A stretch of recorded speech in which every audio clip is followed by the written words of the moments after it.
네, 세례식과 성찬식이 이어지는 주일은 아무래도 그 메시지가 짧을 수밖에 없습니다. 그렇죠?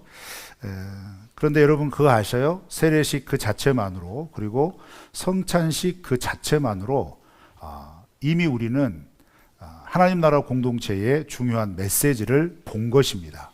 그렇죠? 우리는 이런 것들을 통해서 우리 안에 있는 신앙의 정체성을 늘 확고하게 지켜나갈 수 있는 결심들을 하시기를 주의 이름으로 축원합니다. 그래서 사실 메시지가 필요 없어요. 성찬식은. 그렇지 않습니까? 우리가 그 예수님의 하신 말씀을 기억하고 그 말씀을 붙잡고 우리가 이렇게 예수님 안에 늘 살아가야지 라고 결심하는 것 자체는 이미 충분한 하나님이 주시는 우리에게 필요한 말씀인 것이죠.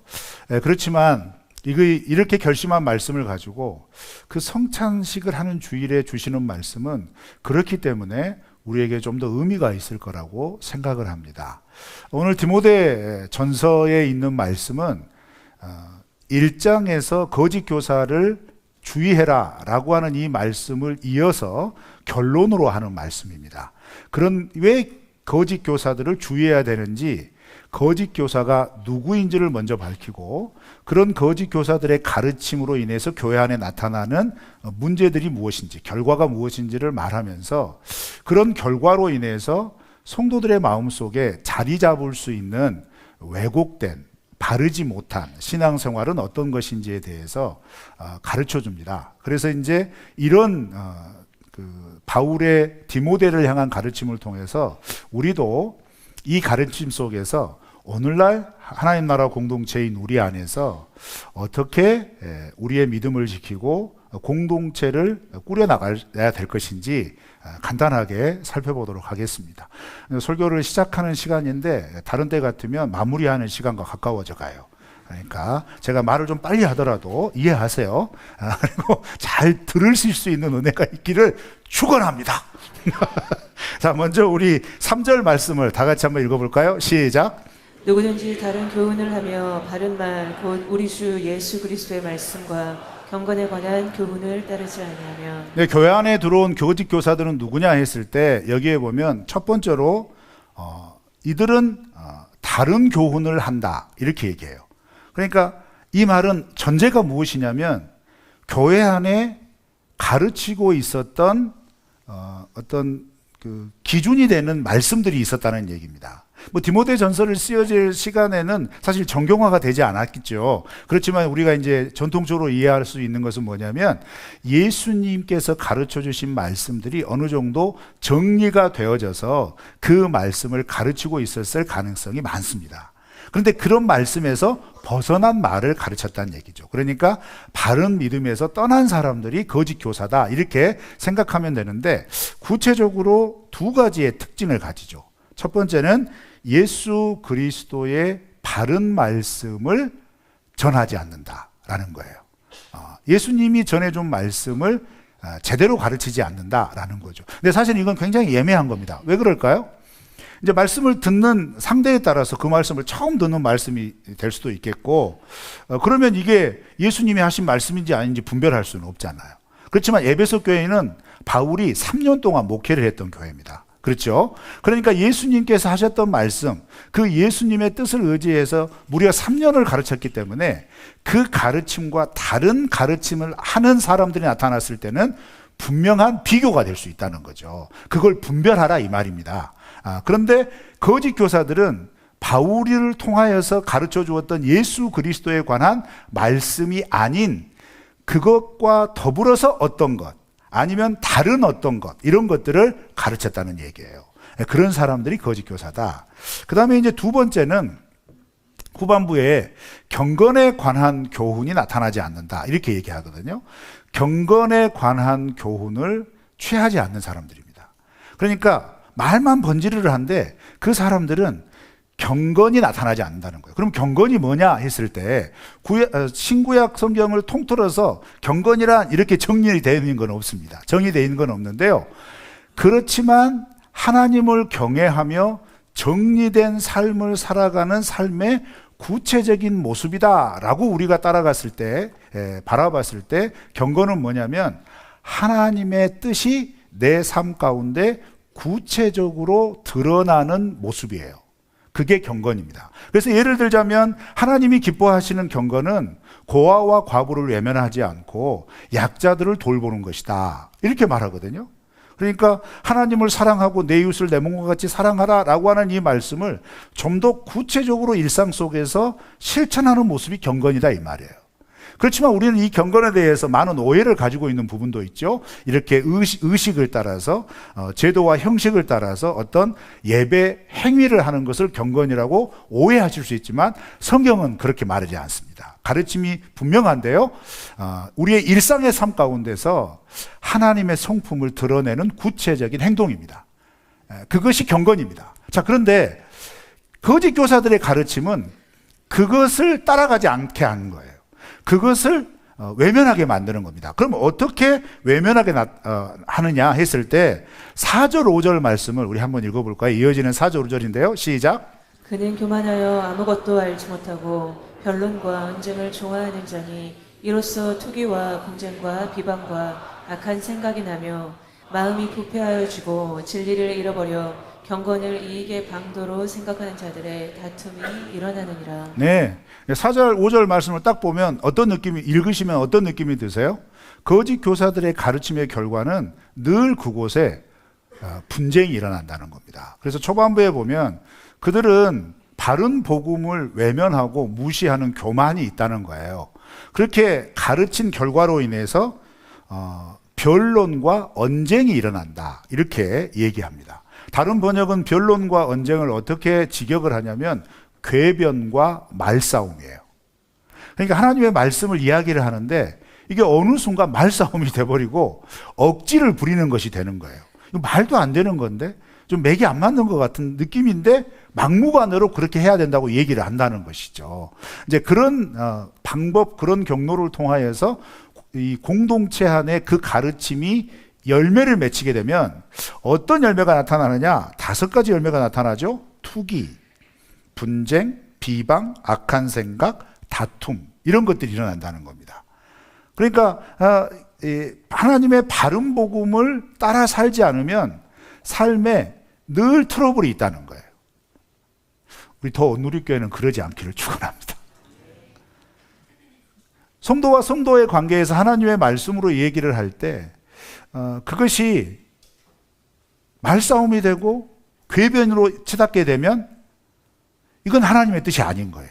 그렇죠? 이제 이런 부분에 대해서 큰 틀에서 지금 바울은 디모데에게 강조를 하고 있고, 이런 5가지의 열매가 나타나게 되면 결국 그 상태는 어떻게 되느냐? 마음이 부패하여지고 진리를 잃어버리게 된다, 이렇게 얘기를 합니다. 그 말은 뭐냐면 이미 주신 복음이 내게서 사라져 버리는 거예요. 상실되어 버리는 겁니다. 그렇게 말을 하고 있는데, 그러면 거짓 교사들은 이런 가르침을 왜 하는 것일까라는 거예요. 왜 거짓 교사들은 그렇게 잘못된 가르침을 당연하고 확고하고 그리고 강요하면서 가르칠까라는 거죠. 거기에 대해서 이 거짓 교사들이 5절 하반절에 보면 그런 표현이 나옵니다. 5절 하반절에 보면 이 사람들은 돈을 사랑하기 때문에, 그래서 그 표현을 어떻게 하냐면 경건을 이익의 방도로 생각하기 때문에 이런 행동을 한다는 거예요. 겉으로 포장하는 것은 하나님의 뜻을 살아가는 건데, 그렇게 살아가게 하는 것을 가르치면서 결국은 그렇게 하여 자기의 이익을 취하기 위함이라는 거예요. 이게 이제 우리가 언뜻 들으면 잘 이렇게 이해가 안 되는 모습일 수 있는데, 여러분 당시 에베소 교회는요, 그들 에베소의 삶의 기반은 뭐였냐면 세계 7대 불가사의 중에, 그때 당시 7대 불가사의 중에 하나라고 그러죠. 아프로디테 신전이 있었습니다. 굉장히 거대한 신전이 에베소 지역의 뒤편 산의 정상에 있었어요. 그러니까 그 에베소는 이 아프로디테 신전을 중심으로 하는 삶인 거예요. 그래서 여러분 사도행전에 보면 이 아프로디테 신전에서 연관되어지는 산업이 에베소의 산업을 지탱하고 있었습니다. 그래서 대표적인 경우에 복음이 들어가서 에베소의 많은 시민들이 바울이 3년 동안 목회하는 가운데 예수님께로 돌아오면서 일어났던 가장 큰 혁명적인 변화가 뭐였느냐? 그들이 가지고 있었던 우상을 던져버리는 거였습니다. 그들이 소유하고 있었고 가치로 따르고 있었던 마법책을 불태우는 것이었습니다. 이런 놀라운 일이 일어난 거예요. 그러니까 이제 여기에 대한 반응이 일어나죠. 그래서 데메드리오와 같은 우상을 깎아 만들어 파는 사람들, 그런 것을 생업으로 하는 사람들이 뒤에서 어떤 일을 저질러요? 모함을 하죠. 그래서 바울과 그의 전도자들이 에베소시를 문란하게 만든다 해가지고 폭동을 일으킵니다. 이 목적은 뭐였죠? 자기들의 생계가 빼앗긴 것이기 때문이라는 거예요. 자, 이와 같은 형태가 초대교회 안에 그대로 일어날 수 있다는 겁니다. 어떤 가르침에 대하여 가르칠 때 그 가르침의 끝은 결국 무엇이냐면 가르치는 자들에게 적당한 대가를 주는 거예요. 그래서 이때 당시의 문화는 뭐냐면 광장에서 어떤 강연을 하잖아요. 유명한 사람은 그 강연을 듣고 유명하기 때문에 사람들이 그 앞에 대가를 지불합니다. 그렇게 해서 철학자들이 사는 거예요. 이런 전도자들도 마찬가지죠. 어떤 교회에 가가지고 말씀을 전하고 그렇게 했을 때 마땅히 그러에 대한 대가들을 줬다 이 말이에요. 그러면 사람의 마음을 얻고 그런 대가를 좀 더 뭐랄까 풍성하게 받기 위해서는 사람들의 마음을 움직이는 가르침을 해야 되잖아요. 그렇기 때문에 그 가르침에 있어서 올바르고 원리와 원칙이 살아있는 말씀보다는 상황에 맞게, 여건에 맞게 그 사람의 마음이 감동되도록 가르치는 왜곡된 가르침이 나타날 수 있는 개연성이 많았다는 얘기입니다. 이제 그런 것들을 따라 가르치다 보니까 바울이 3년 동안 초의 흔들림이 없이 가르쳤던 예수 그리스도의 복음, 그 복음이 아닌 좀 더 유연하고 좀 더 자유롭고 뭐랄까 좀 더 편안하게 할 수 있는 것들로 이것들을 가르치기 시작했다는 거예요. 그래서 바울은 그것을 어떻게 보았냐면 그것은 그런 거짓된 것을 가르치는 사람들의 목적 때문이다. 그 목적은 결국 돈이다 이 말이에요. 자기 수입을 받기 위해서 그런 거다. 이렇게 진단을 한 겁니다.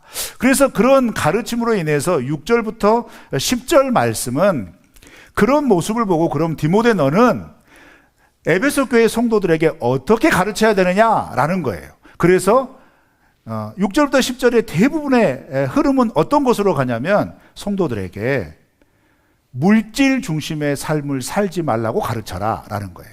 그래서 우리가 어떤 표현을 쓰냐면 자 6절 먼저 읽어볼 거예요. 6절 읽습니다. 시작. 그러나 자족하는 마음이 있으면 경건은 큰 이익이 되느니라. 자기 만족의 기준을 하나님의 뜻을 따라가는 삶의 모습에 있어서 내가 만족하고 기뻐하고 평안할 수 있는 기준을 물질에 두지 말라는 거예요. 하나님이 주신 것에 대해서 그것으로 족하다라고 하는 마음을 가지라는 거죠. 그래서 그 뒤로 나오는 7절, 8절 말씀에 이어지는 말씀들은 뭐예요? 우리가 지금 입을 것이 있고 먹을 것이 있는데 더 무엇이 필요하냐라는 거예요. 그것 자체가 은혜가 아니냐. 사실 이 가르침은 예수님께서 제자들에게 기도를 가르쳐 주시면서 했던 기도 가운데 하나가 있잖아요. 하나님 앞에 무엇을 구할 거냐 했을 때 차고 넘치는 부를 구하라고 하지 않으셨잖아요. 무엇을 구하라고 그랬죠? 일용할 양식을 구하라고 그랬잖아요. 하나님이 그때그때 책임져 주시는 것을 경험하라는 거죠. 그러니까 이 가르침의 핵심에는 뭐가 있냐면 예수를 믿고 구원받은 하나님 나라 백성의 삶의 중심과 그 가치가 물질을 추구하고 탐닉하는 가치냐 아니면 나의 삶을 책임져 주시는 사랑하는 하나님을 의지하고 신뢰하는 가치냐 그걸 따져봐라 이 말이에요. 그리고 디모데 너는 그걸 가르치라는 거예요. 하나님을 신뢰하는 게 먼저다라는 것을 가르치라는 거죠. 그러면서 분명하게 가르칩니다. 돈을 사랑하는 마음은 일만하게 뿌리가 된다. 그러니 그것에 빠지지 않도록 해라. 탐욕스러운 마음에 빠지지 않도록 가르쳐라. 이렇게 권면을 하고 있는 겁니다.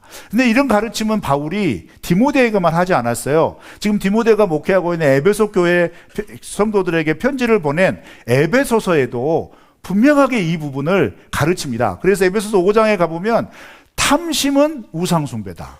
직격을 합니다. 네, 그렇게 주의를 하고 있는 말씀이 이 본문 말씀이죠. 그러면 사랑하는 성도 여러분, 이 전체적인 말씀을 통해서 하나님께서 우리에게 말씀하시고자 하는 건 무엇일까요? 저는 핵심은 이거라고 봅니다. 살다 보면 의지하고 싶은 게 있어요. 추구하고자 하는 게 있는 거죠. 그렇지만 성도는 믿음의 삶을 살아갈 때 그 믿음의 공동체 안에서 걸어가는 걸음일수록 이 믿음에 기반한 것이 나의 이익과 나의 욕심을 채우기 위한 도구로 되어서는 안 된다는 거예요. 심지어 하나님의 말씀도 내 삶의 정당성을 변명하기 위한 도구가 되어서는 안 된다는 거죠. 그것을 말하고 싶은 겁니다. 그러면서 그런 삶을 주의하기 위하여 우리의 일상에서 구체적으로 예를 드는 게 그때나 지금이나 물질이에요. 물질. 그래서 여러분 한번 우리는 곰곰이 생각해 봐야 됩니다. 우리가 지금 신앙생활을 하면서 물질은 시험거리도 될 수도 있고 기쁨거리도 될 수 있는 거예요. 그렇죠? 그런데 시험거리가 될 수 있는 것은 어떤 때이냐면 대부분 바울이 이 말씀을 통하여 말씀하는 것처럼 내 욕심을 채우기 위해서 과도하게 혹은 경우를 넘어서서 혹은 도에 지나치도록 이것을 추구하다 보면 나를 합리화하고 변명하기 위하여서 부풀려지는 억지스러움이 나타난다는 겁니다. 대표적인 경우가 뭐냐면요. 성도들끼리 돈 거래예요. 친하고 관계가 형성이 되면 그리스도의 사랑으로 라는 핑계를 댑니다. 여러분 제가 분명히 말씀드리지만 성도 안에서는 돈 거래하지 마십시오. 아멘 안 하시는구나. 혹시 지금 하고 계세요? 난 안 하는 걸 알고 이거 내가 매우 담대하게 선포했는데 굉장히 무한한데? 하지 마세요. 여기서 초점이 어디가 있냐면 거래입니다. 거래하지 마십시오. 믿음의 공동체는 어려움을 당한 지체나 예를 들어서 어떤 생업의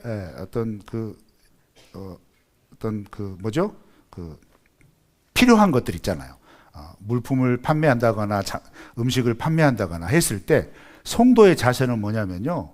기꺼이 내가 필요한 거니까 내가 가서 우리 성도의 가게를 이용해 주는 것은 그리스도의 사랑입니다. 그렇죠? 근데 이것과 혼동하지 마세요. 이거 혼동하지 말아야 될 건 뭐냐면 성도와 성도 간에 정도를 넘어선 나 정말 급한데 얼마 빌려주면 안 되냐. 그럴 수 있어요. 그렇죠? 친해지고 관계가 깊어지면. 그러면 이건 성도 안에서 얼마든지 그리스도의 사랑으로 할 수 있겠지라고 생각하지만 하지 마십시오. 성도도 잃고 돈도 잃습니다. 그럼 어떻게 해야 될까요? 하나님이 거기에 대해서 사정을 알게 하고 어려움을 알게 했다면 거래를 하지 마시고 주님을 신뢰하는 마음으로 그냥 도와주시면 됩니다. 도와줄 수 있을 만큼 도와주면 하나님이 그거 기억하시고 우리의 삶에 더 풍성하게 갚아주실 줄 믿습니다. 그러니까 거래하지 마세요. 사정을 알게 되었다면 그냥 도와주시면 되는 겁니다. 그런데 문제는 뭐예요? 오늘 본문 말씀의 흐름은 내가 내 이익을 취하기 위하여 말씀 구절 갖다가 가르침의 어떤 대로를 삼아서 뭐예요? 강요하는 겁니다. 부담을 주는 겁니다. 그거 하지 마라 이 말이에요.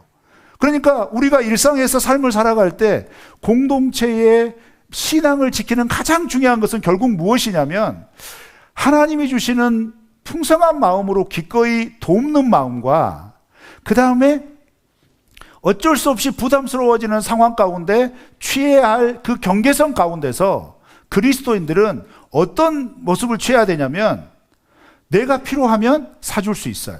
그렇지만 사달라고 해서는 안 됩니다. 그것이 기본적인 원칙이 돼야 되는 거예요.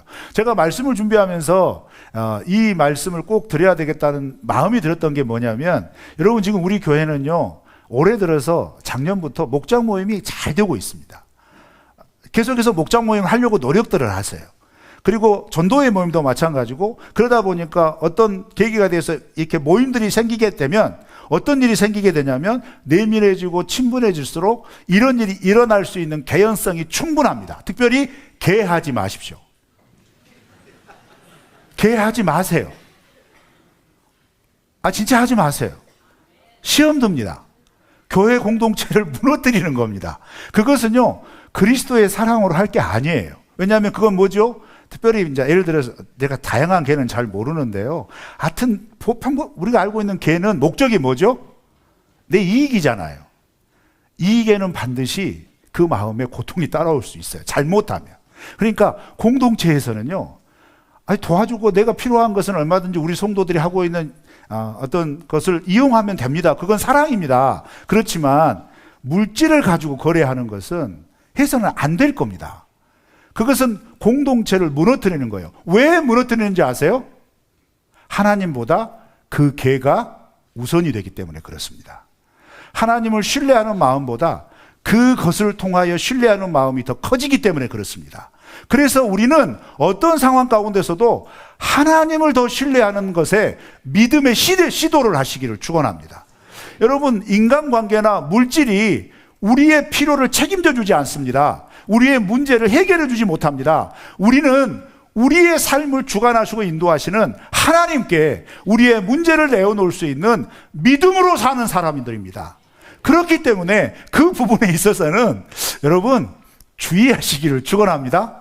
우리 안에서 정말 기쁨으로 즐겁게 하나님이 주시는 말씀의 은혜를 나누며 신앙생활을 해야 되잖아요. 우리가 그것을 스스로 무너뜨리지 않기를 바랍니다. 그런데 우리 안에 이런 지도자들이 나타나면 경계하십시오.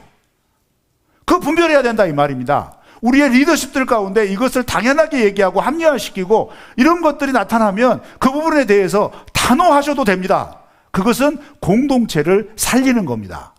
여러분, 이런 분별력을 가지고 이 메시지의 핵심은 뭐냐? 하나님만 의지하시기를 축원합니다. 하나님보다 더 의지할 수 있는 것을 스스로 만들지 마십시오. 인간적인 관계가 된다면 그 관계에 대해 하나님이 분별력을 주시도록 기도하십시오. 내 안에 물질이 너무 궁핍해서 이 물질에 대한 것 때문에 마음에 시험이 들 것 같으면 사람에 가서 부르짖지 말고 먼저 하나님께 부르짖으십시오. 하나님이 길을 열어주실 겁니다. 우리 이런 믿음으로 사는 사람들 아닙니까? 그래서 우리에게 맡겨주신 이 공동체가 이런 세상적인 원리나 내 이익에 근거해서 좌지우지 되지 않도록 우리가 지켜나갔으면 좋겠습니다. 그런 믿음으로 살아가시기를 축원합니다.